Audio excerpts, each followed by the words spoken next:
अस्सलामुअलैकुम। यूनानी शिफा खाने में आपका एक बार फिर स्वागत है।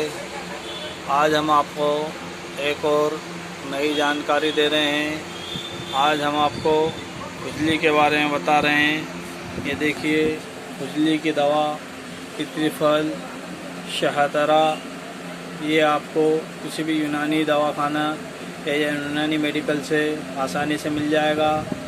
यह आपके शरीर की खुजली को दूर करेगा। अगर आपको लाल लाल चट्टे हो जाते हैं या ददोड़े हो जाते हैं, उस पर भी ये काम करेगा।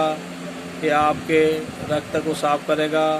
ये देखिए, इसको ज़्यादा लंबा ना करते हुए हम इसको लेने का तरीका और इसकी कीमत बता देते हैं। ये देखिए, मात्र 75 रुपये का है और इसको लेने का तरीका सुबह और शाम पानी के साथ 5 से 10 ग्राम इसे लें। अगर हमारा चैनल आपको पसंद आए, हमारी वीडियो पसंद आए तो शेयर और लाइक ज़रूर कीजिए और हमारे चैनल को सब्सक्राइब कीजिए।